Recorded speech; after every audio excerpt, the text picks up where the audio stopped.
성령 안에서 열매 맺는 삶을 살아야 합니다. 라는 제목으로 하나님의 말씀을 함께 나누도록 하겠습니다. 바울 사도가 쓴 편지는 무려 13개입니다. 그래서 이제 13권이다라고 보통 얘기를 하는데요. 바울 사도는 이 편지를 쓸 때 이 편지가 성경에 들어가리라고 생각을 하지 않았고 한 가지 분명한 목적을 가지고 썼습니다. 자기가 선교하고 전도해서 세웠던 교회 성도들이 하나님 앞에 바른 믿음을 가지고 살 뿐만 아니라 신앙인답게 살았으면 좋겠다라는 마음이죠. 그래서 바울 사도의 편지의 특징은 전반부의 내용은 교리입니다. 굉장히 딱딱하죠. 율법과 복음을 비교하고 또 믿는다고 하는 것이 무엇인지에 대해서 설명을 하고 본인의 사도직에 대해서도 얘기를 하고 또 다른 교리가 잘못된 것이 무엇인지 쭉 설명을 하니까 편지 앞부분은 교리편이라 굉장히 딱딱해요. 지루하기도 하고 이해하기 어렵기도 하고 그래요. 근데 의외로 내용은 간단합니다. 예수님 믿으면 구원을 받습니다. 예수님 외에 다른 구원의 길은 없습니다. 예수님 외에 다른 구원의 길이 있다고 하는 수많은 사람들의 그 말들은 다 다른 복음, 잘못된 복음이니까 그 복음에 속아 넘어가지 마십시오. 그리고 나는 하나님 앞에 선택을 받은 사도이고 내가 전한 복음은 하나도 잘못되지 않았으니까 그것을 바르게 믿으면 됩니다. 그 복음의 내용은 이것입니다. 이렇게 이제 교리를 쭉 설명을 해요. 그래서 모든 믿는 사람들은 예수님을 믿음으로 말미암아서 구원을 받았습니다. 그래서 전반부 내용은 믿음으로 구원받았다는 교리를 딱 설명을 하고 후반부의 내용은 이것입니다. 예수 그리스도를 믿고 구원받은 여러분에게 중요한 것은 무엇인 줄 아십니까? 삶의 열매입니다. 그러므로 신앙인들은 이런 모습으로 살아가야 됩니다. 해서 삶의 방법에 대해서 설명을 하죠. 그래서 후반부의 내용을 실천편, 앞의 내용은 교리편, 뒤의 내용은 실천편. 그래서 갈라디아서 같은 경우는 1장에서 4장까지는 교리편, 5장에서 6장은 실천편 이렇게 되어 있습니다. 이 실천편을 설명하면서 여러분의 의지로 사는 것이 아닙니다. 율법이라고 하는 것은 내가 의지로 지켜서 인정받는다라고 생각을 하고 있는데 그렇지 않습니다. 성령을 따라 살아가야 됩니다. 성령께서 인도하시는 대로 살아가는 것이 대단히 중요합니다. 그래야 육체의 생각을 따라 육체의 욕심을 따라 살아가지 않을 수가 있습니다. 그겁니다. 왜냐하면 사람의 마음속에는요 착함과 악함이 공존되어 있어요. 처음에 하나님의 형상으로 지음받았을 때는 굉장히 순수하고 착한 모습이었는데 하나님의 계명을 어기고 명령을 어기고 에덴 동산에서 범죄하는 순간 악이 들어와요. 그래서 사람 마음속에는 착함과 악함이 늘 공존하죠. 그래서 이것을 흔히 어떻게 표현하고 있는 거냐면 천사가 주는 생각과 악마가 주는 생각이 공존하고 있다라고 얘기를 하죠. 근데 대부분이 악마가 준 생각 쪽으로 악한 생각 쪽으로 선택하는 가능성이 굉장히 높아져요. 이렇게 살아갈 때 육체의 소욕을 따라간다. 그래서 내 안에 성령이 소멸되어지면 인간의 본성이 강해지면서 인간의 욕심을 따라 살아가게 돼요. 그렇게 되면 점점점 멀어지게 되죠. 그래서 끊임없이 마음속에는 육체의 소욕과 성령이 대적해요. 이런 일이 늘 나타나고 있는데 육체의 본성이 늘 강해지고 성령이 소멸되도록 모든 환경을 자꾸 만들어가는 이유는 하나님의 말씀대로 살지 못하게 하려는 거거든요. 그러니까 하나님께서 성경 말씀을 주신 목적이 있어요. 그 목적을 분명히 이렇게 설명하고 있거든요. 모든 사람들이 예수 그리스도를 하나님의 아들인 것을 알고 믿고 구원받게 하려고 성경을 주셨습니다. 그리고 또 한 가지는 이렇게 믿는 사람들이 되었다고 한다면 어떻게 사는 것이 하나님 앞에 선하게 사는 것인가를 가르쳐주기 위해서 삶의 방법까지 가르쳐주기 위해서 성경을 주셨거든요. 그런데 육체의 소욕이 자꾸 강해지게 되면 하나님께서 원하시는 대로 살지 못하게 만들어요. 그렇게 만들어서 결국은 멸망길로 가게 하려고 사탄이 끊임없이 도전해 오는데 이단자를 보내기도 하고 가짜 선생을 보내기도 하고 이상하게 변질된 복음을 전하기도 하고 이렇게 해서 계속 흔드는 거예요. 그래서 다른 복음이 들어오게 되면 성령이 소멸이 되고 육체의 소욕이 살아나게 되면 그때부터는 이제 악해지는 거죠. 하나님과 멀어지는 거죠. 그것을 노리고 있다라는 거죠. 그래서 바울 사도는 성령의 인도하심을 받아야 된다라는 거예요. 그래야 율법 아래 있지 않을 수 있다. 즉 내가 이렇게 살아서 뭔가 공로를 얻어야 되겠다고 하는 생각에서 벗어날 수 있다라고 분명히 선언하고 있는 것입니다. 그래서 하나님의 사람들은 성령의 인도하심을 받아야 돼요. 그리고 성령의 인도하심을 받는 방법은 하나님의 말씀을 가까이 할 때 성령께서 역사하시거든요. 그래서 말씀과 함께 성령과 동행하는 삶이 되어질 때 하나님의 뜻대로 순종하려고 하는 거예요. 그래서 끊임없이 자기 육신의 생각을 죽이고 욕심을 죽이고 말씀대로 살려고 하는 이 모습이 되는 거죠. 성령의 역사하심이 있을 때 이런 모습이 되어지는 겁니다. 그래서 이 실천편에서 바울 사도가 가장 먼저 한 것은 무엇이냐면요. 육체에 속한 사람하고 성령에 속한 사람은 분명히 겉모습이 다르다라는 거죠. 삶이 다르다라는 겁니다. 그래서 분명히 이것을 선언하고 설명을 하고 있습니다. 그래서 육적인 사람, 육체에 속한 사람, 하나님과 거리가 먼 사람, 이 사람들은 구원받지 못할 사람들인데 그런 사람들의 모습은 이러하고 하나님의 영에 속한 사람들의 모습은 이러하다. 그래서 열매가 확실히 다른데 이것은 결국 그 사람들이 살고 있는 삶이다라고 선언하면서 설명하죠. 그래서 첫 번째 내용은 오늘 함께 읽었던 내용이죠. 구원받지 못할 사람들은 어떻게 살아가냐? 이것을 하나하나 설명을 하고 있습니다. 그런데 지금부터 이제 바울 사도가 언급한 내용을 제가 말씀드릴 텐데 이런 모습을 가지고 있는 사람은 하나님의 나라를 유업으로 받지 못한다. 하나님 나라에 들어가지 못한다. 그 행위 때문에 하나님 앞에 심판을 받는다라고 결론적으로 얘기하면서 지금 이 내용들을 언급하고 있습니다. 그래서 육에 속한 사람은 음행과 더러운 것과 그 다음에 호색을 즐긴다라고 얘기하고 있죠. 이 세 가지는 성적인 범죄를 얘기하고 있습니다. 그래서 음행은 은밀하게 진행이 되어지는 성적인 범죄. 그 다음에 더러운 행위 같은 경우는요. 동성애라든지 이렇게 추잡한 일들이 있잖아요. 이런 게 이제 더러운 것들이 되는 거고 그 다음에 호색이라고 하는 것은 뭐냐면 드러내놓고 색욕을 즐기는 사람들. 이런 모습이죠. 그래서 성경의 특히 구약의 내용을 보게 되면 가장 많이 언급하고 있는 것이 우상 숭배를 금지하는 내용하고 성적인 범죄를 금지하는 내용으로 되어 있는데 특히 성적으로 문란하게 살아가는 사람에 대해서 하나님께서는 분명히 죽이라고 하셨어요. 죽이라고. 그 정도로 심각한 일인데 성적인 죄악에 빠져 있으면서도 그것을 즐기는 사람들이 있어요. 특히 이제 글루밍 이렇게 성범죄 같은 거 많이 볼 텐데요. 이 글루밍 성범죄가 가장 많이 이루어지는 곳 가운데 하나가 교회입니다. 이 범죄에 빠져 있다고 한다면 목회자라고 할지라도 성도, 중직이라고 할지라도 아무리 믿음이 좋아 보인다고 할지라도 하나님 나라와 상관이 없다. 그래서 이런 삶은 잘못되었다라는 거죠. 그러므로 성적인 범죄에 대해서 가장 잘 대처하는 방법은요. 피하는 겁니다. 무조건 피하는 거예요. 이길 수 있다고 생각하면 안 돼요. 그래서 어떤 책에는 이렇게 설명하고 있습니다. 성적인 범죄가 일어나는 장소에 자꾸 노출되면서 나는 이길 수 있어 라고 얘기하는 사람은 사자 입속에 머리를 집어넣으면서 나는 아무 문제 없을 거야 얘기하는 사람과 똑같다고 얘기를 해요. 피하는 것이 가장 좋다라는 거죠. 넘어가는 사람은 마치 소가 도살장으로 끌려가는 것과 같다라고 잠언에서 얘기하고 있거든요. 그래서 이것은 하나님께서 원하는 모습이 아니다라는 거죠.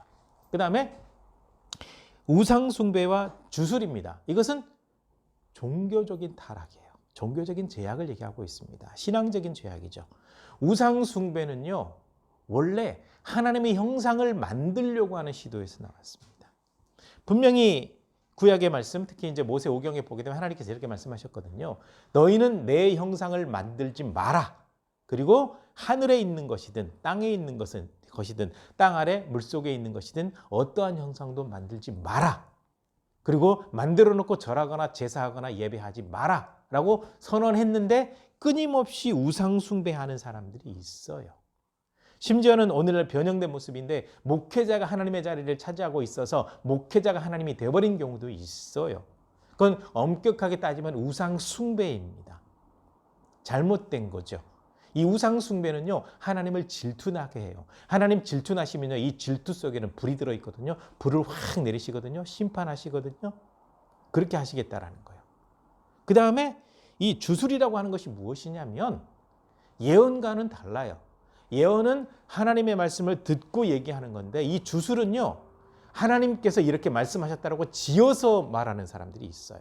그래서 돈을 받고 기도해 주거나 돈을 받고 미래를 얘기해 주는 목회자들도 있고 어떤 성도들도 있거든요.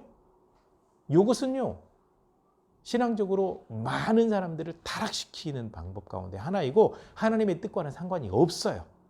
그래서 우상 숭배하는 사람, 예언한다고 흔히 주술하고 있는 사람들, 이 사람들도 하나님 나라에 들어갈 수 없다라고 선언해버리죠. 그 다음에 사람과 원수 맺는 거예요. 원수 맺는 것이라고 하는 것은 무엇이냐면요, 절대로 용서하지 않아요. 원수 갚기 위해서 상대방에게 더 많은 악을 행해요. 하나님께서는 원수는 내가 갚을 테니까 너희는 참아라, 하지 말아라고 말씀하셨거든요. 그런데 오히려 더 교회 다니는 사람 가운데 아주 악하게 행하는 사람들이 있어요. 이런 사람들은 교회에는 다니지만 하나님 나라와 상관이 없다라고 선언해버리죠. 그 다음에 분쟁하는 사람이요. 분쟁은 원수 맺는 것과 똑같은데 사람을 자꾸 이간질시켜요. 끊임없이 문제를 만들어요. 계속 문제를 제기해요. 그래서 아주 숨막히게 만들어요. 이런 사람들도 하나님 나라와 상관이 없어요. 또 시기하는 사람이 있죠. 다른 사람이 잘 되는 걸 아주 불쾌하게 여기죠.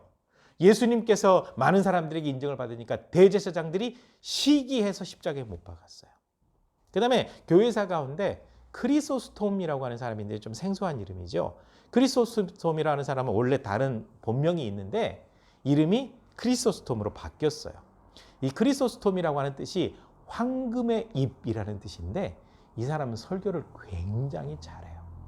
굉장히 잘하니까 그것을 시기했던 주교 한 사람이 파면해가지고 사막으로 보냈거든요. 근데 희한하게도 사막에 가서 설교하니까 사람들이 몰려들어요. 그래서 결국 그 사람을 죽여버리거든요. 시기함으로. 예. 시기함이라고 하는 것은 결국 다른 사람이 잘 되는 걸 싫어서 망가뜨려버리는 일까지 발생하거든요. 이런 마음을 가지고 있는 사람도 하나님과 거리가 멀어요. 그 다음에 분을 내는 사람. 분을 내는 사람을 만나봤을 겁니다. 아주 속상하죠. 분이 가득 차 있어요. 항상 분이 가득 차 있고 얼굴은 악마의 얼굴입니다. 선한 얼굴이 없어요. 이 분을 내는 사람들은 항상 불이 타고 있어요. 불이 타고 있는데 이 분노라고 하는 것은 다른 사람의 마음에 불을 질러서 굉장히 속상하게 하기 때문에 이렇게 분노를 내는 사람도 하나님 나라와 상관이 없는 사람이에요.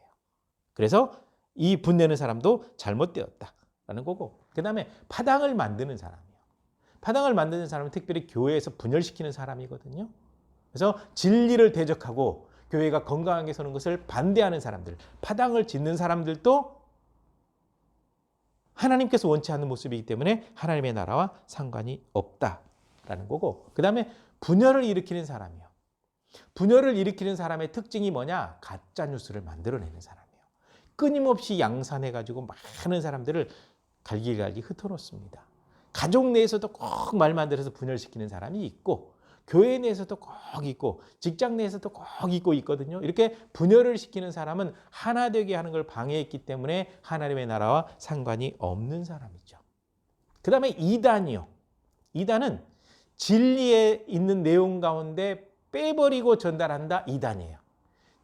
진리에 있는 내용에다가 자기 생각을 보태서 얘기한다. 이단이에요. 그래서 이단이라고 하는 뜻이 관역에서 빗나갔다라는 거예요. 하나님의 말씀이 있는데 이 말씀에서 빗나갔다라는 뜻이죠.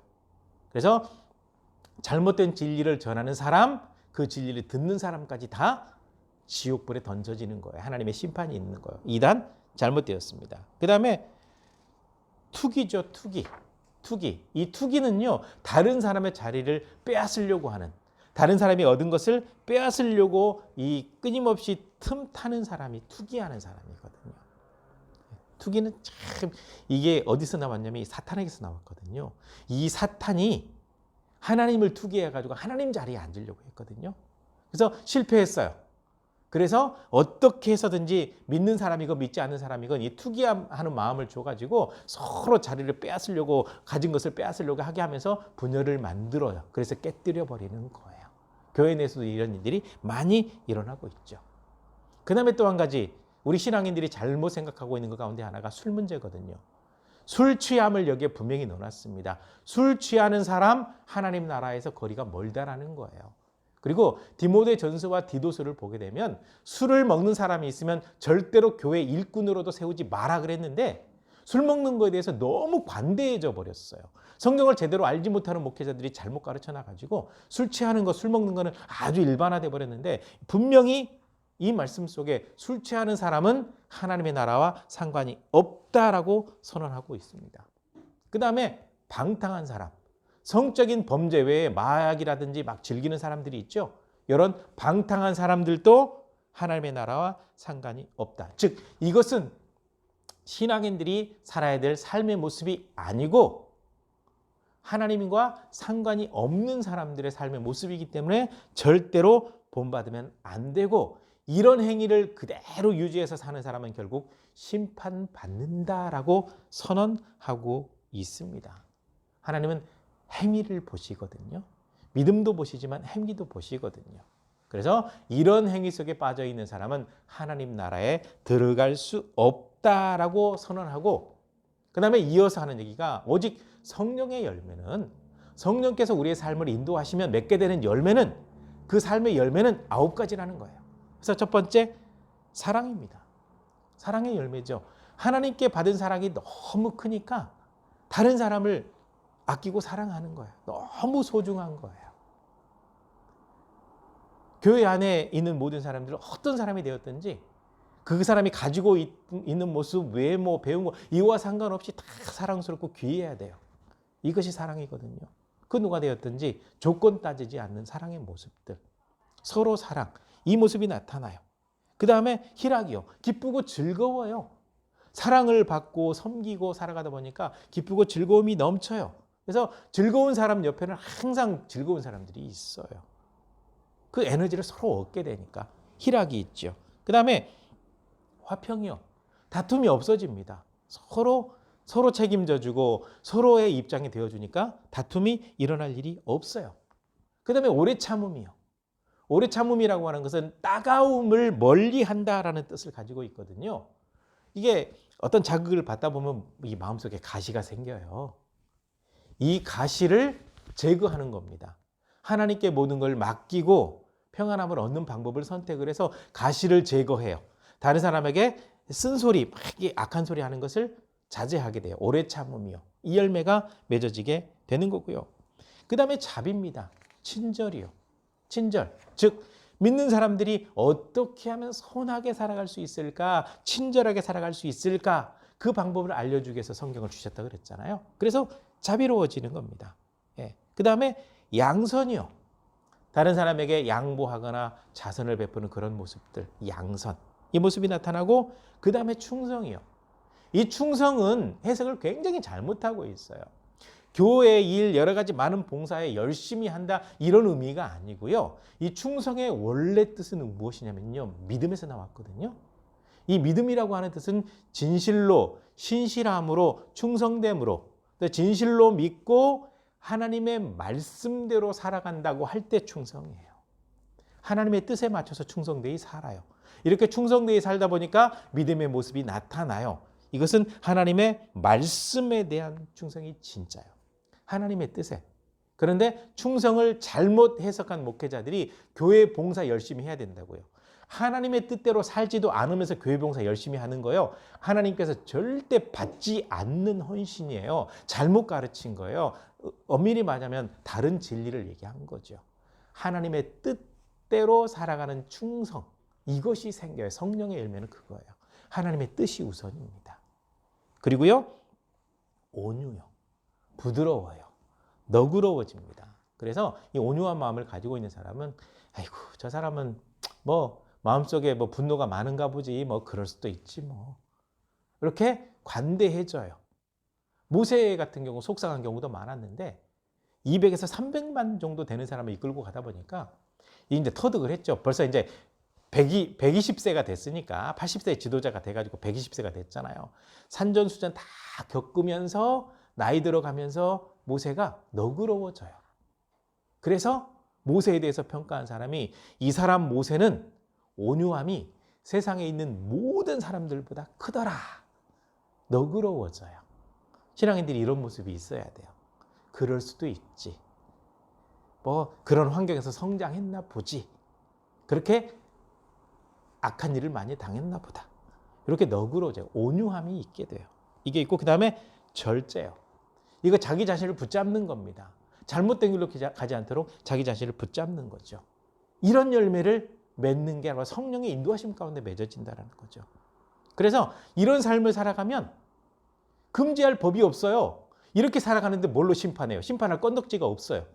오히려 하나님의 사랑과 은혜를 누리게 되어 있는 거죠. 그래서 이 같은 것은 금지할 법이 없다, 제재할 법이 없다, 이렇게 살아가면 심판거리도 없다라는 의미로 바울 사도가 쫙 설명을 하고 있는 겁니다. 그래서 믿는다라고 하는 것은 옛사람이 죽은 거고 옛사람은 육체의 정욕대로 살아가는 삶의 모습이다. 그러므로 믿음을 가지고 있다고 한다면 그것을 버리도록 해야 된다라는 것을 분명히 바울 사도가 설명을 하고 있습니다. 그래서 만약에 우리가 성령의 인도하심대로 살아간다고 한다면 열매를 맺게 되어 있고 그 열매를 하나님께서 보시고 우리에게 하나님의 큰 은혜를 내려줄 뿐만 아니라 그런 모습으로 살아가는 사람이 하나님 나라에 들어갈 만한 모습을 가지고 있는 신앙이다 라고 분명히 말씀을 하고 있습니다. 욕심을 채우려고 살아가는 모습들이 너무 많아요. 하나님을 믿는다고 하면서 욕심이 너무 많아요. 사람의 생각이 너무 많아요. 그래서 이런 사람들의 모습은요, 하나님을 위해서 열심히 삽니다. 하나님의 영광을 위해서 삽니다. 하나님께서 인도하셨습니다라고 말은 열심히 하는데 그 안에는 욕심이 가득 차 있어가지고 끌어모으고 내 편 만들고 분리시키고 분열시키고 이런 걸 하면서도 하나님의 뜻대로 하고 있습니다라고 주장을 하거든요. 그런데 바울 사도의 선언은 이것입니다. 아무리 신앙이 좋다고 얘기를 해도 그런 모습을 가지고 있다고 한다면 하나님께서는 원치 않는 모습이기 때문에 하나님의 나라와 상관이 없다라는 거죠. 그래서 성령의 인도하심을 받아서 주님께서 원하시는 뜻에 맞춰 살아가는 삶의 열매를 맺을 때 하나님께서 인정하시는 삶의 모습이 되어진다라는 거죠. 그래서 이런 모습으로 살아가게 되면 다른 사람과의 관계의 질이 달라져요. 그 모습이 되어지는 겁니다. 그래서 믿는 사람이 가족 안에서 믿음의 공동체 안에서 일하고 있는 그 사업터에서 직장에서 벌써 관계의 질이 달라져요. 그 모습이 되어지는 거거든요. 이게 우리가 추구해야 될 삶의 모습인 겁니다. 그래서 성령 안에서 아름다운 열매를 맺어가야 된다라는 거죠. 이것이 바로 삶입니다. 그러니까 신앙인들은 믿는다라고 할 때 이 믿음이라는 단어 속에 하나님의 뜻에 맞추어서 살아가는 삶도 포함되어 있다라고 분명히 아셔야 돼요. 그래서 우리가 삶에 대해서 굉장히 많이 연습을 해야 돼요.